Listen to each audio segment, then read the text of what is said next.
निलंगा विधानसभा निवडणुकीत काँग्रेस पक्षाकडून इच्छुक असलेले अभय दादा साळुंखे यांच्याशी आपण भेटत आहोत। जाणून घेऊया की येणाऱ्या विधानसभा निवडणुकीत ते कुठल्या दृष्टिकोनातून पाहतात। नमस्कार। येणारी विधानसभा निवडणूक ही खऱ्या अर्थानं एक राजकीय परिवर्तनाची आहे। खूप मोठं वैचारिक, जातीय, धार्मिक अशी घुसळण सध्या राज्यामध्ये आणि देशामध्ये चालू आहे।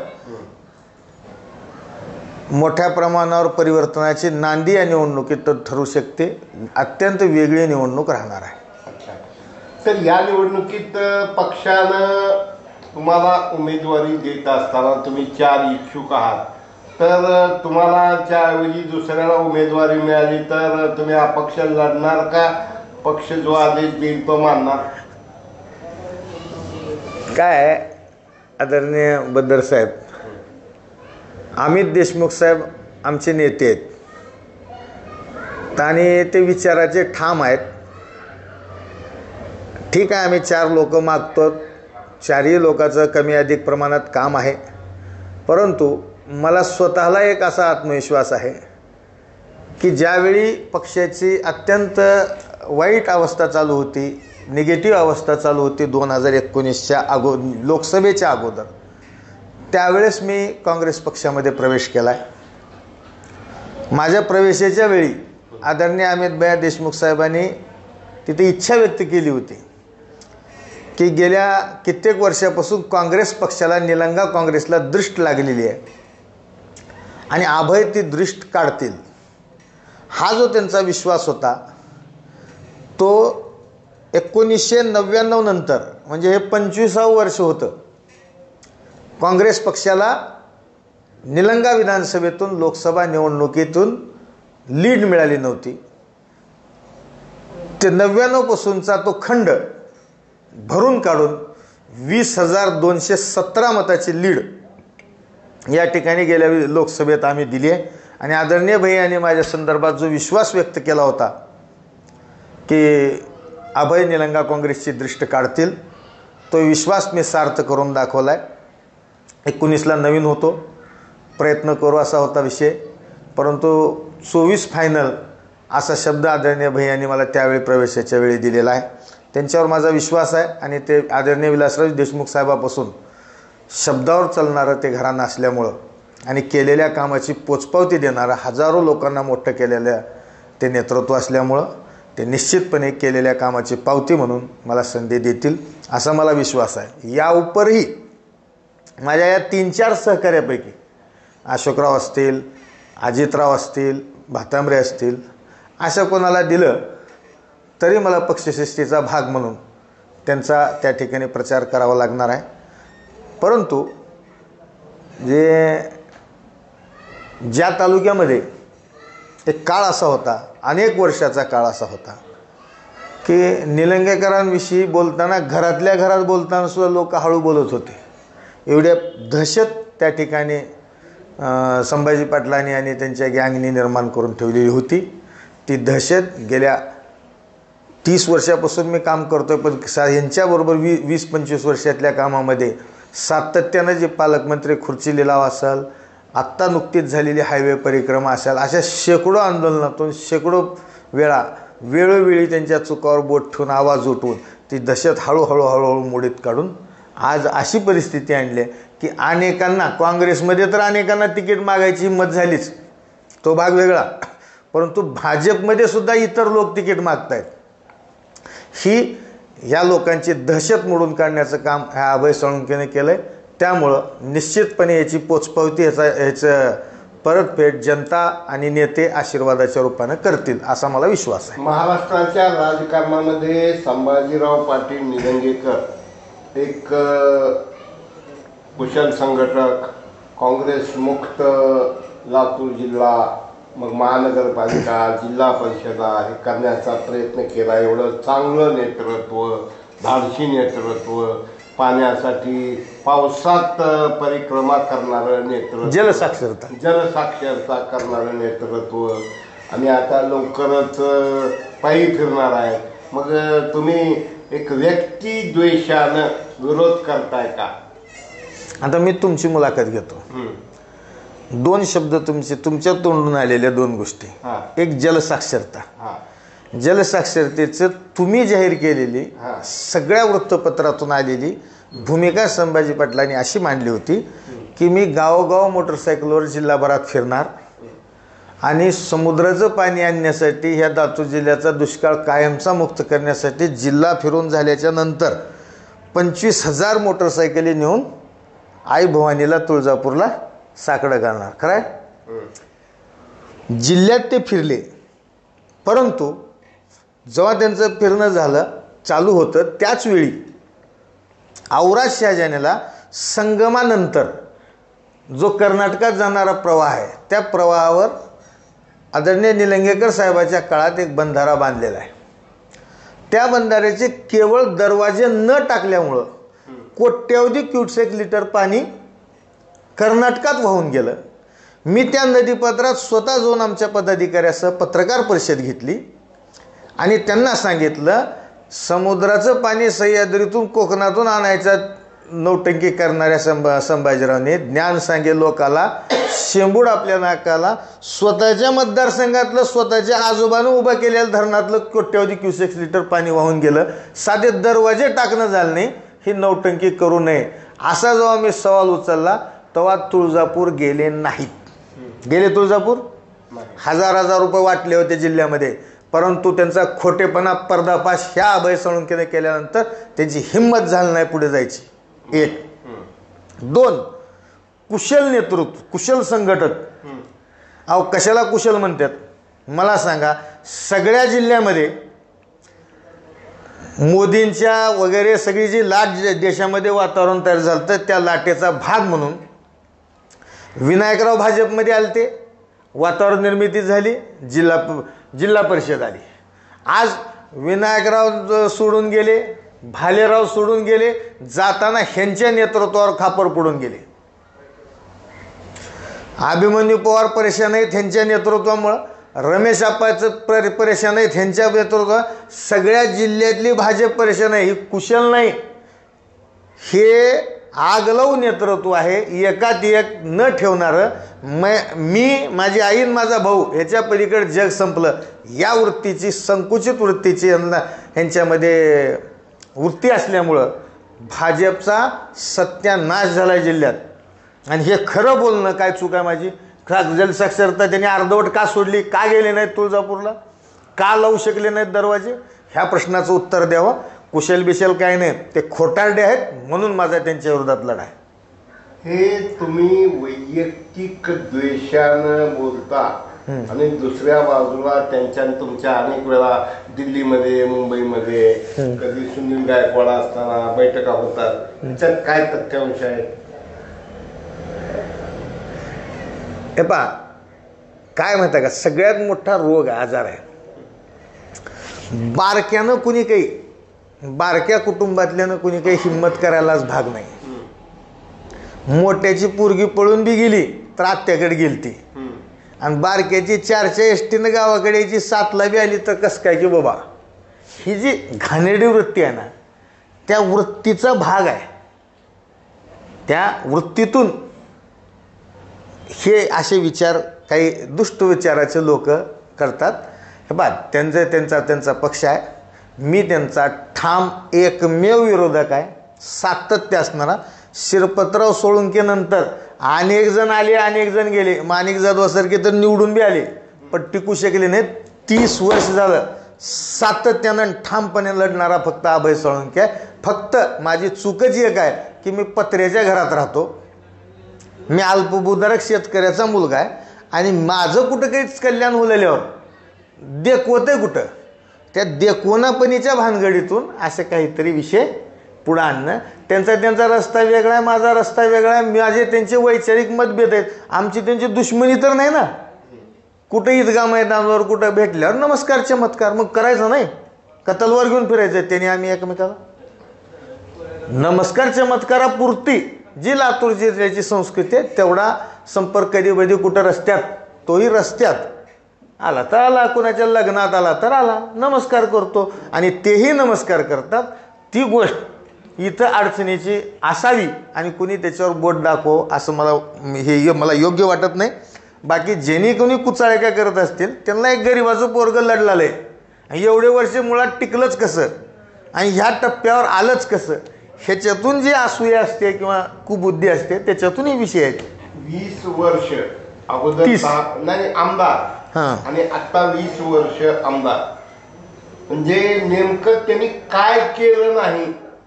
म्हणजे खरं म्हणजे महाराष्ट्रात निलंगेकर मुख्यमंत्री, मग महाराष्ट्रात निलंगा बिनविरोध काढावा असं लोकांचं म्हणणं असताना मग तुमचा जो विरोध आहे हा देशमुखांनी फुस लावल्यामुळं विरोध आहे का कसं? बा आदरणीय अमित भैयाच्या नेतृत्वाखाली मी काम करतोय किती 5-5.5 वर्ष झाला आणि माझा ह्या निलंगेकरला विरोध, संभाजी निलंगेकरला विरोध हा गेल्या 25 वर्षापासूनचा आहे. ओके, हा आजचा नाही. त्यांनी 2004ला पहिल्यांदा एंट्री केली तेव्हापासूनही विरोध आहे, कारण ती एंट्रीच अनैतिक होती, दोन्ही बाजूवर कब्जा करण्याच्या उद्देशानं होती, ते नाटकं होते, म्हणून मला ती आवडत नव्हती. आणि त्यांच्या त्या सगळ्या वृत्तीला विरोध आहे. वैयक्तिक माझा विरोध नाही, वृत्ती घाणेरडी आहे. मला सांगा एक गोष्ट, लातूर शहराबाद 150 लोक मेल्यात तुमच्या ह्या घाणेरडेपणामुळं. किती वाटोळं आहे त्या रस्त्याचं. हा रस्ता औसा रोड जातो, तुम्ही ह्याही रस्त्यानं प्रवास करता, ह्याही रस्त्यानं करता. बद्दार साहेब एवढं ठोकून तुम्ही प्रत्येक गोष्टीवर बोलता. खऱ्यानं सांगा, इथं प्रत्येक वेळी तुम्ही जवळ जाल तेव्हा औसा रस्त्यावर कुठं ना कुठं तुम्हाला लांब जाण्यापाशी कुठं ना कुठं दुरुस्ती चालू असलेली सातत्याने दिसते का नाही? कधीतरी एकदा तरी आमच्या आंदोलनाच्या अगोदरपर्यंत 3.5 वर्ष ह्या रस्त्यात कंप्लीट होऊन झाला, कधी तर कुठं दुरुस्ती झालेली दिसली का? भळी कसल्या होत्या? टायरमध्ये जायचे भळी. आत्ता आम्हाला आंदोलन करावं लागलं, हायवे परिक्रमा करावं लागलं, 150 लोकांना बलिदान करावं लागलं, त्याच्यानंतर ती रस्ता सुरू झालाय. ती आमच्या आंदोलनामुळं. ही घाणेरडा, ही पाप कुणाचं आहे? त्याच्याकडून टक्केवारी खाऊन जी घाणेरडेपणा केला. आणि तुमचं कुठं तर असला हायवे आहे का देशात? गडकरी साहेबात सुद्धा नाव ह्या रस्त्यावर खराब झालं. ज्या पुलाचं त्यांनी उद्घाटन केलं तिथं माणसं मेली, कारण एक टप्पा अपूर्ण होता जवळपास 2-2.5 वर्ष. ही सगळा घाणेरडेपणा ह्या चुकीच्या वृत्तीमुळे आम्ही बोलतो. मला सांगा, रेल्वे बोगीचे नाटकं केले, 4-4, 5-5दा उद्घाटन झालं. त्यावेळी मी शिवसेनेत असताना त्यांना आमने सामने चर्चेचं आव्हान टाऊन हॉलवर दिलं होतं. जेव्हा ते रेल्वे बोगीच्या कारखान्याचं उद्घाटन होत होतं त्यावेळेस हिंमत नव्हती, ते आले नाहीत. काय सांगत होते? 50,000 रोजगार मिळतील, 25 लाख रोजगार मिळतील पासून सुरुवात झाली. 50,000 रोजगारावर आली होती गोष्ट. मी सांगितलं होतं 5,000च्या वर इतर रोजगार मिळूच शकत नाहीत. आणि त्या 5,000 मध्ये सुद्धा काश्मीरपासून कन्याकुमारीपर्यंतचे लोक राहतील, 1,500 लोक जिल्ह्यातले राहतील. हा कारखाना पूर्ण क्षमतेनं कार्यान्वित झाला तर, असं मी ऑथेंटिक कपूरथला आणि मद्रासचा, कपूरथला, पंजाब, मद्रास ह्या सगळ्या ज्या रनिंग फॅक्टरी आहेत, जिथं रनिंगमध्ये असताना ॲटोमायझेशन असताना 5,000च्या वर कुठं कर्मचारी नव्हते. हा तर त्याच्या 30 वर्षांनंतरचा त्याच्यापेक्षा आधुनिक प्लॅन्ट आहे. मनुष्यबळ ही त्याला कमीच लागणार आहे. 5,000ची भरती तिथं होऊच शकत नाही कामगाराची, हे मी ठामपणे सांगितलं होतं. 50,000 म्हणून ओरडले. हा जो खोटरडेपणा आहे, लोकांचे फॉर्म भरून घ्यायला चालू केले ते 19च्या निवडणुकीच्या अगोदर, की नोकऱ्या लगेच आता फॉर्म भरा वगैरे वगैरे, असं हा जो भूलथाप आहे, ह्या भूलथापाला विरोध आहे माझा. दादा, एवढा मोठा भव्य मेळावा झाला काल परवा गेला. शिवरामपाल, दिवणी हे 3 तालुके ह्या मतदारसंघात आहेत. लोक भैयाना तळहाताच्या फोडाच्या वरचं सांभाळता आणि तुम्ही मात्र उगी टोकाची टीका करता. हे तुम्हाला योग्य वाटतंय का? हो, लोक तळहाताच्या पोडासारखं सांभाळतात, हे खरं आहे. 3-3दा निवडून दिले, मंत्री केले, आईला खासदार केले, त्याच्यामुळे लोकांनी तळहाताच्या पोडासारखं जपले, हे 100% खरं आहे. पण साधं दिवणी वळूचं संशोधन केंद्र ह्यांची सत्ता असताना, ह्यांनी आमदार असताना धनंजय मुंडेनं देणं ना घेणं संबंध नसताना पळवून नेलं. एक शब्द मूग गुळून गप बसले. ही जी बैमानी जनतेशी त्यांनी गेली 20 वर्ष प्रत्येक प्रसंगात केली, एकदाही खोटं. आता हे कार्यक्रम मेळावा, जीव मेळावा म्हणतात, ती मेळावा होता का? बॅनर बघितलं नाही, जाहिरात बघितलं नाही तुम्ही. अधिवेशन 2024 होतं त्याचं नाव. मला सांगा साहेब, किती वर्ष झालं पत्रकारिता येतं, कुठं अधिवेशन तालुक्याला बघितलं तुम्ही? अधिवेशन कुठं होते? मुंबईत होते, नागपूरला होते अधिवेशन. मुंबई, नागपूर, दिल्ली. आता अधिवेशन वृंदावन मंगल कार्यालय, निलंगा, MIDC. हे अधिवेशनाचा स्पॉट मला वेगळाच वाटला बाबा. ह्यांना कळालंय, ह्यांना प्रचिती आली आहे की आता जिंदगीत ही निलंग्याची जनता त्यांना कुठलंच नागपूर, मुंबई, दिल्ली अधिवेशन बघू देणार नाही. त्याच्यामुळं आता हाऊस भाजवायसाठी वृंदावन मंगल कार्यालय, MIDC, निलंगामध्ये ह्यांनी अधिवेशन घेऊ लागले. आता तुम्हाला लोकांनी का मतं द्यावे हे तुम्ही सांगावं. कारण लोकांसाठी 18 पगड जाती धर्मातल्या प्रत्येकासाठी 24 तास 24/7 गेल्या 30 वर्षापासून मी उपलब्ध आहे. कोणत्याही पदाशिवाय कोणतंही पद मला अजूनपर्यंत स्वतःला मिळालेलं नाही, जनतेकडून काही विषय नाही. तरीही केवळ छत्रपती श्री शिवराय, डॉक्टर बाबासाहेब आंबेडकर, स्वातंत्र्यवीर सावरकर, महात्मा फुले,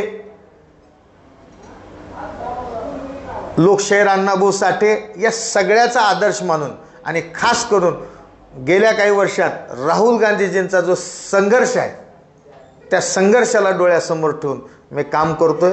आणि लोकांसाठी लढण्याची, लोकांसाठी मरण्याची, लोकांसाठी खपण्याची क्षमता माझ्यामध्ये आहे. आणि खपत आलो आहे, कोणाच्याही हाकेला धावून जात आलो आहे. तिथं गरीब श्रीमंत, ह्या जातीचा त्या जातीचा मी कधी बघितलं नाही. आणि असंख्य कामं लोकांची संघर्षातून सोडवलेली आहे. मग प्रत्येक गोष्टीवर लढलेला आहे. शेतकऱ्याला, युवकाला, बेरोजगाराला न्याय मिळवून दिलेला आहे. म्हणून ठामपणे मला विश्वास आहे लोक मला सहकार्य करतील, आशीर्वाद देतील आणि निवडून देतील. आणि दिल्यावर त्यांच्या विश्वासाला पात्र राहून आदरणीय विलासराव देशमुख साहेबांनी ज्या पद्धतीची विकासाची वाटचाल जिल्ह्याला दाखवली, महाराष्ट्राला दाखवली, त्या वाटचालीवर. दादा, एका बाजूला निलंगेकरांच्या घराणेशाहीवर तुम्ही बोलता, दुसऱ्या बाजूला एकदा आईला तुम्ही जिल्हा परिषदला मेंबर केलं, दुसऱ्यांदा भावाला सरपंच केलं. तुम्ही अजून एवढे पिडलो आहात तुमच्या भाषेत. का म्हणता तुम्ही ते पिडलो? एवढे पिडलो आहात तर घट्ट म्हणजे केला निघाला. आणि जर तुम्हाला आमदार केल्यावर तुम्ही काय बाहेर काही जाऊ देताल का? हीच ना तुम्हाला सांगितलं, ही तुमची चूक नाही साहेब. समाजातला एक वर्ग आहे, त्याच्यामध्ये वृत्तीच आहे बारक्याचं बरं न वाटायची. कुठली एक महिला आरक्षण सुटल्यामुळे ती बी मनसेतून मिळालं असं नव्हतं. कुठं 10 मताची मतपिढी त्या मनसेला नसताना स्वबळावर कष्टानं माझी एक उच्च शिक्षित असलेली, मुख्याध्यापक असलेली, शिक्षिका असलेली माझी आई, तिचाही राजकारणात इंटरेस्ट नसताना मी माझ्या जिद्दीसाठी, माझ्या राजकीय चळवळीसाठी तिला हातापाया पडून उभा केलो मनसेत असताना. आणि ती जिल्हा परिषद आणि माझ्या गाववाल्यानं पोरगं लढतंय, आपल्या गावासाठी हिमतीनं करतंय म्हणून एकदा माझ्या भावाला सरपंच केलं. 4 टर्मपासून ग्रामपंचायत माझ्या ताब्यात आहे. पण आत्ताही माझा भाऊ ग्रामपंचायत सदस्य आहे. परंतु बब्रुवान जाधव नावाच्या माझ्या एका सहकारी मित्राला मी उपसरपंच केलेला आहे. आणि ॲडव्होकेट राम हनुमंते म्हणून आहेत आमचे ॲडव्होकेट, आमचे हनुमंते, त्यांच्या पत्नीला त्या ठिकाणी ती D.Ed शिकलेली उच्च शिक्षित महिला आहे, तिला सरपंच केले. स्वतःकडे पद घेतलेलं नाही. रनिंग असताना ग्रामपंचायतमध्ये भाऊ असताना सुद्धा असं कोण सभागृहात बसून दुसऱ्याला गेलेली आहे ती? ह्या निलंगेकरांनी तसं केलं. घराणेशाही कशाला म्हणतात तुम्हाला सांगतो. इकडं भाऊ, इकडं आई आणि अजून बारका भाऊ घंट्यात चाणक, घंट्यात मॅनेजमेंट गुरु. ती कन्फ्यूज असेल कधी कधी की मी नेमका हाव कोण. आधी मला एकदा म्हणतात तू डॉन आहेस, दाढीवाडी, ते दाढीवाडी होते बिचार. पुन्हा त्याला म्हणतात तो चाणक्य आहेस, हो चाणक्य. पुन्हा त्याला म्हणतात अरे जरूर तू मॅनेजमेंट गुरु आहेस, हा मॅनेजमेंट गुरु. तीच कन्फ्यूज आहे मी नेमका हाव काय. ह्याला म्हणतात घराण्याशी. दादा, ही पाप कुठं फेडणार आहोत? भावाभावात भांडण का लावलं राव बरं? आम्हाला पुढं करून तुम्ही, आम्ही तुमची चांगले आहे ना की त्याला डॉन काय म्हणताव, मॅनेजमेंट अहो जी निलंग्यात आमचे हाय, तुम्ही मॅनेजमेंट गुरु म्हणून छापलं, तुम्ही चाणक्य म्हणून छापलं मराठवाडा नेतामध्ये, आणि सगळ्या तुम्ही नाही तर त्यांनी अनेक पेपरमध्ये पेड न्यूज देऊन छापायला लावल्यात. आता वाचलेलं बोलणी होय आम्ही, कोणतं तरी एक राहते का नाही. ही बाबा ह्याला ही एक आता विकासरत्न विलासरावजी देशमुख, सहकार महर्षी दिलीपरावजी देशमुख, हे जसं एक उपाधी राहते, कर्मयोगी डॉक्टर शिवाजीराव पाटील निलंगेकर, तसं एक कोणती तर आमच्या अरविंद पाटलाला उपाधी द्या. घंट्यात चाणक्य, घंट्यात मॅनेजमेंट गुरु, घंट्यात अमित शहा, किती उपाध्या झाल्या त्या बिचाऱ्याला. असं करत्यात होय. मग कसं करावं. उगा हाय ती लाईन न चला, उगं सारखं घंट्यात तू असं नाही, कधी कधी म्हणतात छोटू भया, पुन्हा म्हणतात तू अरविंद भाऊ पाटील निलंगेकर. म्हणजे किती नावं बदलता त्या असं नसते ना. हे खोटेपणा घरातून चालू होतं. सगळ्या आजोबा बरोबर वागला तुम्ही खोटं. दादा, लोकसभेला तुम्हाला निलंगा विधानसभा मतदारसंघातून किती बूथवर प्लस होतात, म्हणजे तुमचा काँग्रेसचा उमेदवार किती बूथवर प्लस होता, आणि येणाऱ्या विधानसभेला कसं चित्र राहील असं तुम्हाला वाटतंय.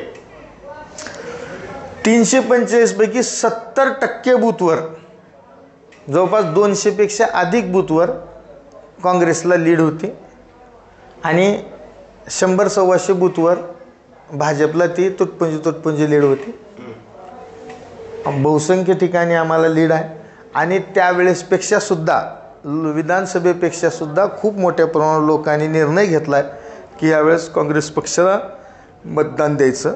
त्याच्यामुळं आम्ही 100% महाविकास आघाडीला मतदान द्या. आता शिवसेनेचा आम्हाला खूप मोठा फायदा झाला. राष्ट्रवादी काँग्रेसच्या आमच्या शरद पवार गटाच्या जिद्दीच्या पदाधिकाऱ्यांनी त्यांनी खूप मोठी चळवळ उभी केली. आज आम्ही एकटे कुठं आहोत, नुसतं काँग्रेस कुठं आहे, आम्ही महाविकास आघाडी आहोत. महाविकास आघाडी शक्तिशाली आहे. राज्यामध्ये आदरणीय शरद पवार साहेबांचं नेतृत्व आहे, आदरणीय उद्धव ठाकरे साहेबांचं नेतृत्व आहे. एका बाजूला नाना पटोले साहेब आहेत, एका बाजूला विजय वडेट्टीवार साहेब आहेत. रमेश चेन्नीथलासारखा मुत्सद्दी माणूस आम्हाला संघटक म्हणून त्या ठिकाणी प्रभारी म्हणून मिळाला आहे, आणि मराठवाड्याचं नेतृत्व आमच्या अमित भैयाच्या हातात दिले. त्याच्यामुळं 100% आम्हाला यशाची गॅरंटी आहे. शेवटचा प्रश्न, चिडायचं नाही की काही जण म्हणाले की तुम्ही जरांगेंचे उमेदवार म्हणून कदाचित राहू शकतात, यावर तुमचं काय मत आहे. कोण जण भेटले तुम्हाला. मी आदरणीय अमित भैयाचा सहकारी काँग्रेस पक्षाचा एक सच्चा कार्यकर्ता आहे. माझं तिकीट निश्चित असताना मी का करू. हां, निश्चितपणे जरांगे पाटलांनी जो लढा उभारला आहे त्या लढ्याला मात्र माझं समर्थन आहे. फक्त माझी विनंती एवढीच आहे की तो लढा बिगर राजकीय आहे. त्याच्यामुळं बिगर राजकीय लढ्याचा आणि ह्या राजकारणाचा उमेदवारीचा संबंध येत नाही. मी काँग्रेस पक्षाचा कार्यकर्ता आहे, काँग्रेसचा सैनिक म्हणूनच लढणार, 100% लढणार, काही विषय नाही. याशिवाय आपण काही मतदाराला निवडणूक पूर्व काही विनंती, आव्हान काही करू इच्छिता का. नाही, माझं सातत्यानं निलंगा विधानसभेतल्या प्रत्येक मतदाराला, सर्व जाती धर्माच्या मतदाराला माझी विनंती आहे, भावानो, खरंच आपण एका वेगळ्या दुष्टचक्रात अडकलेले आहोत.